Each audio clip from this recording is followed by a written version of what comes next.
Nigeria. Lagos state government proposes new electricity policy. African Development Bank to invest $3 billion in Africa's pharmaceutical industry. And Chartered Institute of Bankers of Nigeria seeks synergy for economic development. Those were the headlines. Details in a moment. And now the business news in detail. The Market Traders Association of Nigeria, MATAN, has expressed delight on steps taken by the federal government to address the plight of Nigerian traders in Ghana. The president of the association, Alhaji Jamilu Abbas, in a statement in Abuja, said the move was a right step in the right direction. Reacting to the development, Abbas said the conflict between Nigerian traders and Ghanaian authorities had lingered for long, hence the need to find a lasting solution to resolve it. He noted that Nigerian traders in Ghana had faced serious challenges due to the conflict, while so many of them incurred many losses to the crisis. He, however, advised that Nigerians doing legitimate jobs in Ghana should be allowed to do their businesses peacefully, as Ghanaians in Nigeria were allowed to go on with their various engagements without any molestation. The African Development Bank, AFDB, has said it will invest $3 billion to build Africa's pharmaceutical industry in the next 10 years. President of the African Development Bank, Dr. Akinwumi Adesina, said this at the virtual Finance and Common Spring meeting convened in collaboration with the Association of African Development Finance Institutions, AADFI, at the International Development Finance Club, IDFC, on Tuesday. The meeting was tagged Africa's Green and Resilient Recovery, a common objective.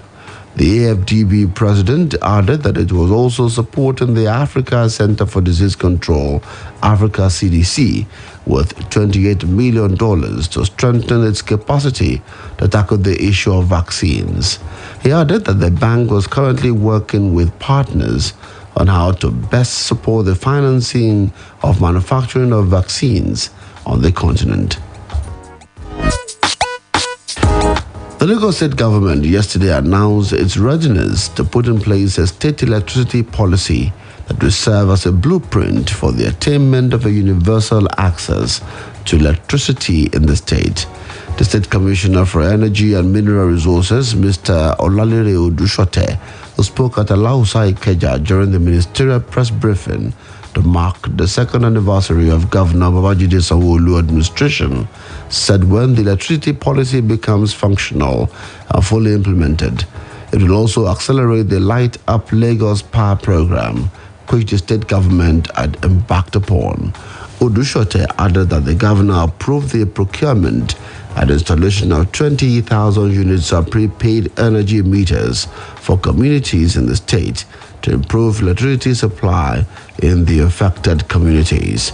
The commissioner also said the government had concluded arrangement with the leading smart metering solution company, Elswede Electric, on meter supply to target low-income communities, and also identified transmission infrastructure challenges across the state.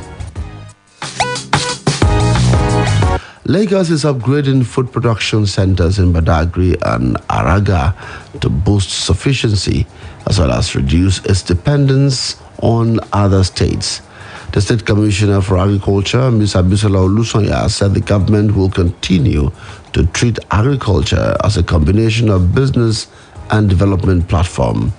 According to her, such treatment will enable the state to concentrate on the value chains where it has comparative advantage, as well as develop strategic partnerships that will stimulate investments in the state. The commissioner said the 5-year agricultural and food systems roadmap, which the state launched recently, would also help to reform, transform, and maximize the potentials of the agricultural sector in the state. The Cross River state government is set to deploy digital medical drones to hard-to-reach areas of the state to supply drugs and other medical essentials. To this effect, the government is partnering a drone delivery company, Zipline. Speaking during the signing of a Memorandum of Understanding MOU with the company officials in Calabar, Governor Ben Ayade said that Cross River was playing a special role in the health sector. He said that the company will be a major stakeholder in quality health care delivery in the state, especially when the state-owned pharmaceutical company, Calafarm, starts running.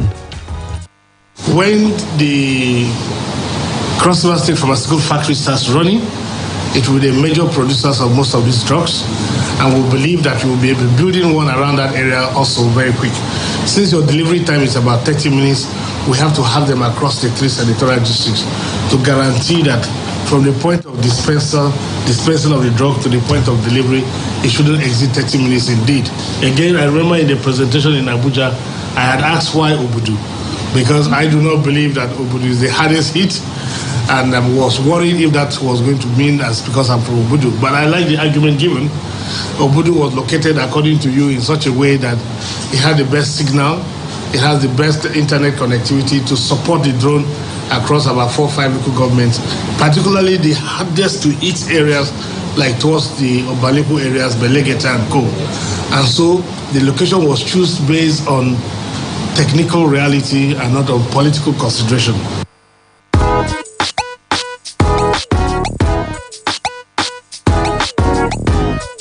The African Development Bank, AFDB, has called for the support of African public development banks towards the affirmative finance action for women in Africa, AFAWA, as well as tackling youth unemployment on the continent.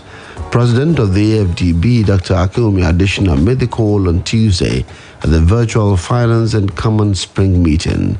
The meeting was convened in collaboration with the Association of African Development Finance Institution and the International Development Finance Club. Adesina and AFAWA was an initiative to mobilize $5 billion in new financing in support of women businesses in Africa. The AFDB president also called on the banks to tackle the challenge of youth unemployment on the continent, stressing that the two strategic actions will ensure financial stability of the continent and accelerate a post-COVID-19 economic recovery that was inclusive, green, and climate resilient. The Chartered Institute of Bankers of Nigeria, CIBN, has stressed the need for robust synergy between the money and capital markets to foster sustainable economic development. President, Chairman of Council, CIBN, Dr. Abayo Oluwaseun, made the remarks at a closing gong ceremony organized by the Nigerian Exchange in Lagos. The closing gong ceremony was to commemorate the 1 year in office of Oluwaseun as the president of the institute. Oluwaseun said that the Nigerian money and capital markets must collaborate for economic growth and development. He also commended the Nigerian Exchange for many feats achieved in the recent past. He noted that the turnover of shares traded had skyrocketed over the years due to efforts of the board and management of Nigerian Exchange. And that's it on Business Splash for today on Splash 105.5 FM, your integrity station. We hope you join us on Friday for another edition. I'm Oluwaseun Akinola, thanking you for investing your time with us. Good morning, happy holiday, and thank you for listening.